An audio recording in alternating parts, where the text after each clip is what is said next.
आगे बढ़ेंगे। खबर अब झारखंड को लेकर। अब झारखंड जहां पर पहले चरण के लिए मतदान चल रहा है, झारखंड जहां 15 जिलों की 43 सीटों पर विधानसभा चुनाव जारी है। सुबह 7 बजे से मतदान की प्रक्रिया शुरू हो गई है। चंपई सोरेन समेत 6 ऐसे मंत्री हैं जिनकी किस्मत ईवीएम में कैद हो रही है।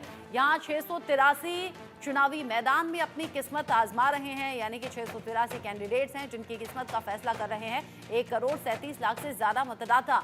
ऐसे में अलग अलग पोलिंग बूथ पर इंतजाम किए गए हैं निष्पक्ष चुनाव को लेकर।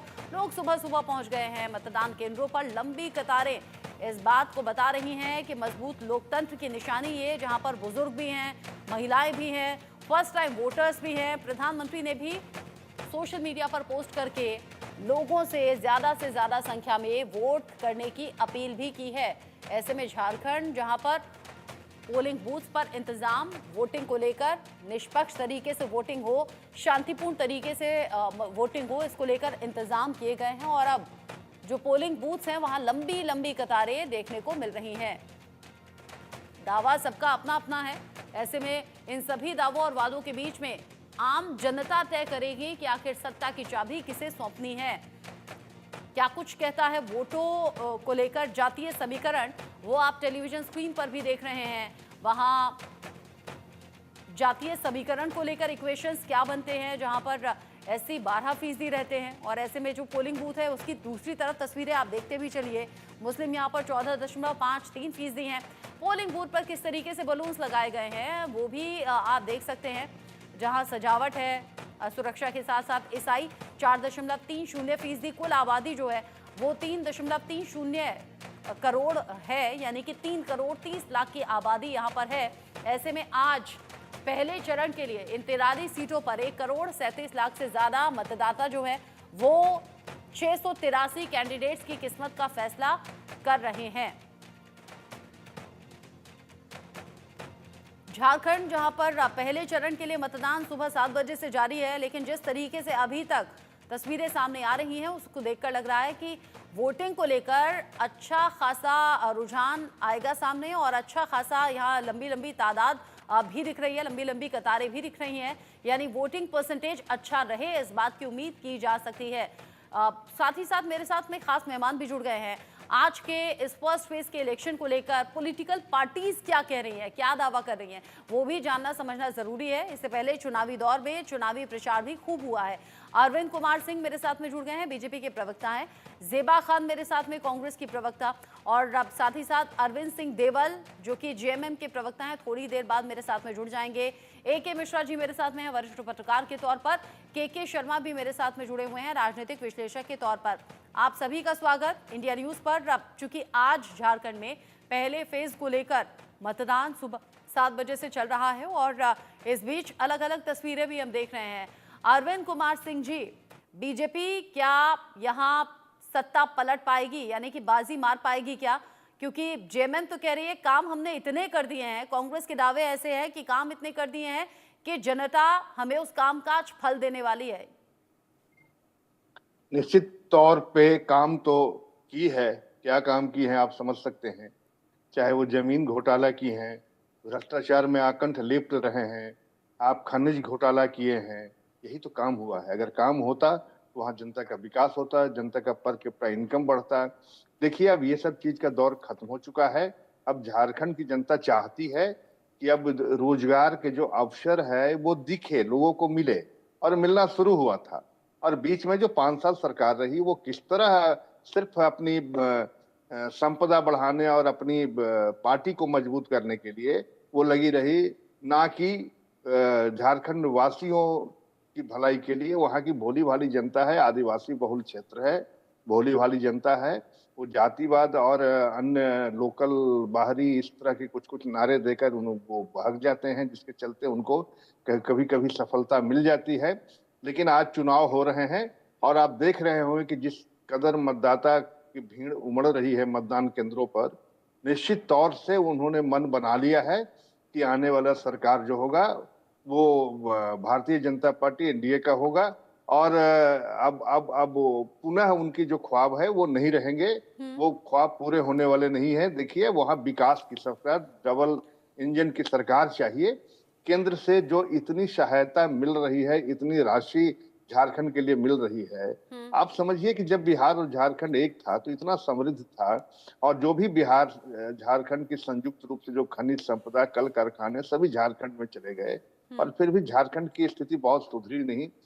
तो हम कृतज्ञ हैं, हमारे जो केंद्र सरकार है वो झारखंड के प्रति विशेष उनका ध्यान है, और जिस रूप में झारखंड को संवारने के लिए केंद्र सरकार और राज्य सरकार मिलकर काम करने को सोचा है, ये तभी संभव है जब झारखंड में भारतीय जनता पार्टी की सरकार बनेगी और केंद्र में बनेगी। और इस बार निश्चित है, कहीं से इसमें दो मत नहीं है, जनता मन बना चुकी है और भारतीय जनता पार्टी की झोली में वहां की सरकार को देने का काम करेगी। दावे बहुत से हैं, वादे भी खूब हैं। ऐसे में मेरे साथ में जेएमएम के प्रवक्ता जैसे ही जुड़ेंगे उनसे भी हम बात करेंगे, लेकिन तब तक मैं ज़ेबा खान जी से जवाब जान लेती हूँ, सवाल पूछ लेती हूँ, क्योंकि प्रधानमंत्री ने तो कहा है अपने पोस्ट में कि ज्यादा से ज्यादा लोग घरों से निकलिए, मत का इस्तेमाल कीजिए, लेकिन अमित शाह ने सीधे लिख दिया है, वो लिख रहे हैं भ्रष्टाचार, घुसपैठ और तुष्टीकरण मुक्त विकसित झारखंड के निर्माण के लिए आपको वोट डालना है।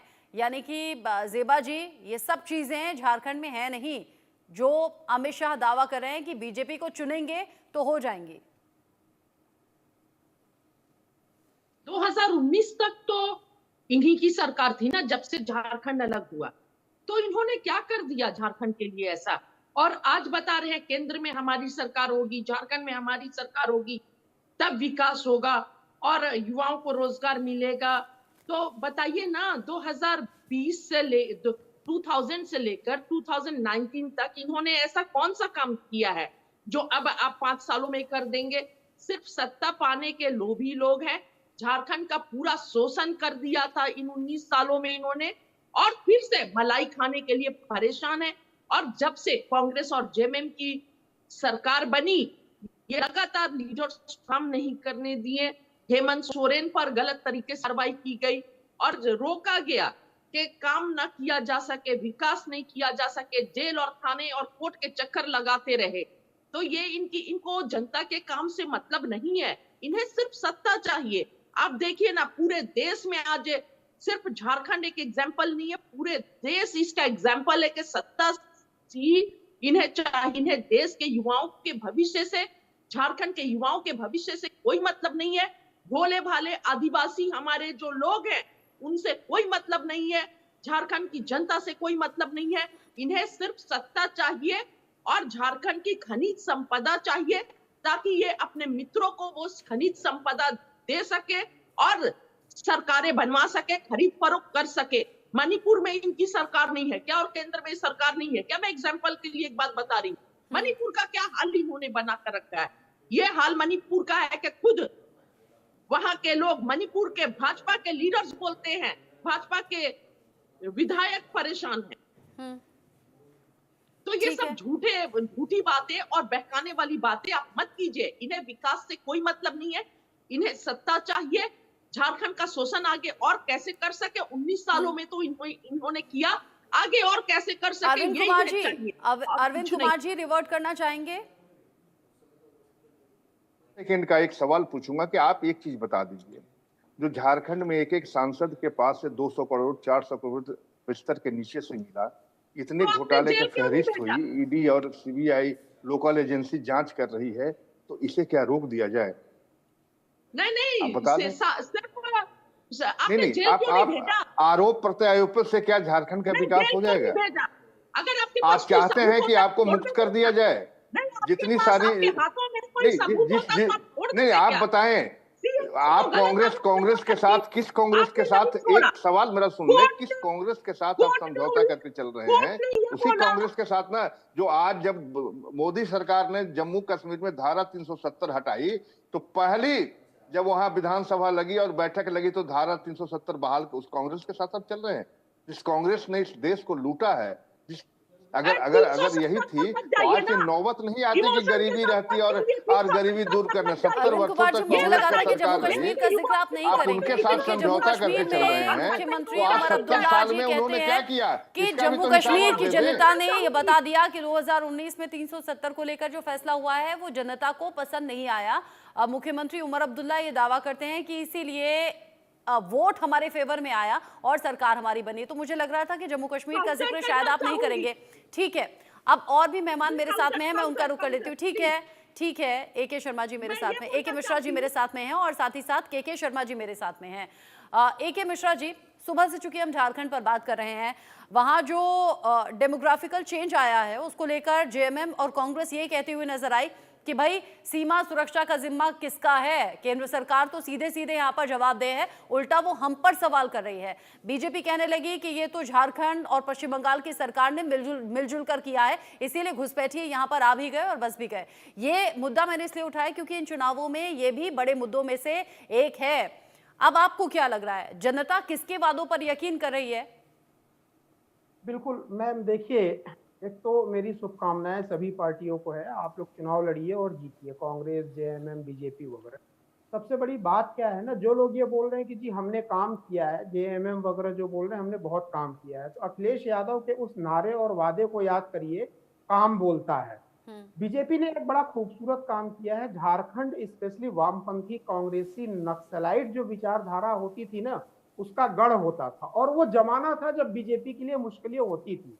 अभी जो नारे चले हैं जैसे बटोगे तो कटोगे, इन नारों ने, एक झारखंडी झारखंडी है लेकिन उसके पहले वो भारतीय है। राष्ट्रीयता का आत्मबोध जो है झारखंड की जनता में एक जन जागरूकता बीजेपी लाने में सफल रही है। चुनाव के मैदान में देखिए राहुल गांधी गायब है, अदरवाइज वो संविधान की किताब लेके पहुंचे रहते थे। JMM का कैंपेन भी उतना स्ट्रांग नहीं है, पब्लिक रिस्पांस नहीं दे रही है। मेरा किसी पार्टी से कोई लेना देना नहीं है। इन सारी परिस्थितियों को देखते हुए अब घुसपैठियों का सवाल, ये विपक्ष के लोग बचने की कोशिश करते हैं। भाई भारत का बॉर्डर बड़ा पोरस है, अब बॉर्डर पे तो वो बैठी हुई है ना ममता बनर्जी, कहीं ना कहीं से ला रही। अब अंदर स्टेट पुलिस का क्या काम है? अगर उनको पता चले कि भाई ये एक घुसपैठिया आया है तो उसके खिलाफ कार्रवाई करके सेंट्रल गवर्नमेंट को दे, वो ये करेंगे नहीं। उनके आधार कार्ड बनवाएंगे, उनको फ्री में जमीन देंगे, उनको राशन देंगे ताकि उनको दामाद की तरह सेवा करेंगे। तो ये दोष मुक्त नहीं हो सकते हैं।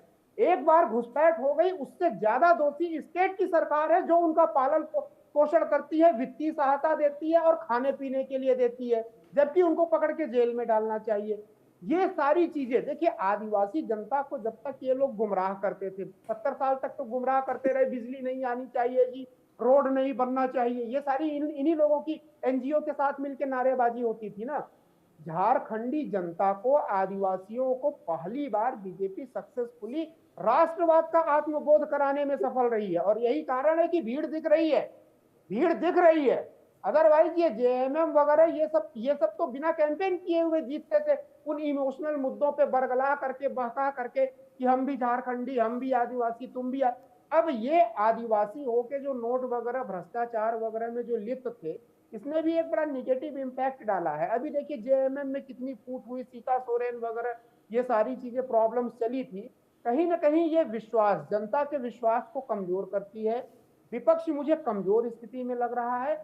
नो डाउट बीजेपी का पड़ला इस बार हर तरीके से भारी है, आइडियोलॉजिकल, साइकोलॉजिकल, ग्राउंड पे कैंपेन, उनके मुद्दे, विपक्ष के पास कुछ है ही नहीं। हरियाणा चुनाव के बाद राहुल गांधी का एक भी आइडियोलॉजिकल मुद्दा बता दीजिए जो जिसको कि जनता ने रिस्पॉन्ड किया हो प्रॉपर वे में। सारे मुद्दे हवा हो गए, जनता उनसे जुड़ी कोई मुद्दा नहीं है विपक्ष के बाद। आगे 4-5 साल तक यही स्थिति, झारखंड हो या महाराष्ट्र हो, पड़ला बीजेपी का भारी है। इससे ये कैसे निपटेंगे ये देखना पड़ेगा। ठीक है, KK शर्मा जी, क्या आपको भी ऐसा लग रहा है कि बीजेपी का पलड़ा भारी नजर आ रहा है? क्योंकि वाकई बीजेपी की तरफ से बड़े चेहरे उतरे चुनाव प्रचार के लिए, जिसमें प्रधानमंत्री नरेंद्र मोदी सबसे बड़ा चेहरा है। हालांकि इधर भी JMM हुई, कांग्रेस हुई, प्रचार में कमी तो नहीं छोड़ी गई।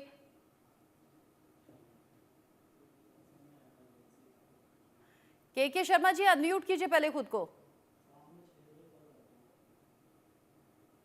KK शर्मा जी, आपकी आवाज नहीं आ रही है। KK शर्मा जी, अनम्यूट कीजिए खुद को। सवाल का जवाब KK शर्मा जी तक शायद, KK शर्मा जी तक शायद आवाज नहीं पहुंच रही है। AK शर्मा जी, आप कुछ बोलना चाह रहे हैं शायद। हाँ, देखिए, आपने ये जो मुद्दा बोला, मैं बता दूं, भारत का जो एक नागरिक है ना, वो इमोशनल, अपने देश की जड़ों से, परंपराओं से बहुत तेजी से जुड़ता है, इन कंपैरिजन ऑफ फिजिकल या मेटेरियलिस्टिक ऑफर कि हम आपको ये फ्री में देंगे, वो करेंगे, ये सारी चीजें। जो इन्होंने गलतियां करी, भले ही ये बोले कि हमने बहुत चुनाव प्रचार किया, हमने आपको उदाहरण दिया, भारतीय चुनाव में कई बार धुआंधार, हरियाणा में हुआ था, धुआंधार चुनाव प्रचार हुआ था ना, सुनामी आ रही थी, आंधी तूफान आ रहा था, और पता चला वो सुनामी और आंधी तूफान आई तो कांग्रेस के ही छप्पर को उड़ा के ले गई, जो उनका बचा खुचा छप्पर था। तो यहाँ भारतीय जनमानस के भावनाओं को समझिए। देखिए, सबसे पहले जो आया था अच्छे दिन आने वाले हैं, उस नारे का बहुत बड़ा असर हुआ था, जिसके कारण बीजेपी जीती। फिर सबका साथ सबका विकास, लगातार 5-7 साल तक केवल उस एक नारे ने अपना असर कायम रखा। अभी जो एक ये इमोशनल नारा दिया है पूरे भारतीयों को जोड़ने के लिए, ये बड़ा कंक्लूसिव नारा है। केवल 2-3 शब्दों में सारे इमोशंस और 10,000 साल की आइडियोलॉजी जुड़ी हुई है कि बटोगे तो कटोगे। और ये आज का नारा नहीं है, जैसे कुछ लोग बोलते हैं ना ये हिंदू मुसलमान नहीं, अरे ये ऋग वैदिक कालीन 10,000 साल पुराना कॉन्सेप्ट है। संगच्छध्वम संबद्धध्वम संभो मनासी जानताम संघे शक्ति कलो युगो। इसको यही वामपंथी अंग्रेजी में बोलते हैं यूनिटी इज द स्ट्रेंथ, ये वो तब अच्छा लगेगा। ये 10,000 साल पुराना हमारा नारा है, ये जन जागृति है। चुनाव प्रचार के बहाने बीजेपी को साधुवाद की वो समाज जागृति और जन जागृति का काम कर रहा है, राष्ट्र जागृति का काम कर रहा है। मैं उसको चुनाव प्रचार नहीं देखता हूं। इसी बहाने सारे हिंदू मुसलमान 10,000 साल पुरानी आइडियोलॉजी को समझते हुए एक तो हो रहे हैं। हाँ। मुसलमान भी वोट कर रहे हैं भाजपाइयों को। सबसे आश्चर्य की बात कि इस नारे के कारण पसमंदा मुसलमान, राष्ट्रवादी मुसलमान जो हैं वो वोट कर रहे हैं, वो क्रिटिसाइज वही लोग कर रहे हैं जो दलाल। आप कह रहे हैं जन जागृति, समाज जागृति का काम बीजेपी कर रही है।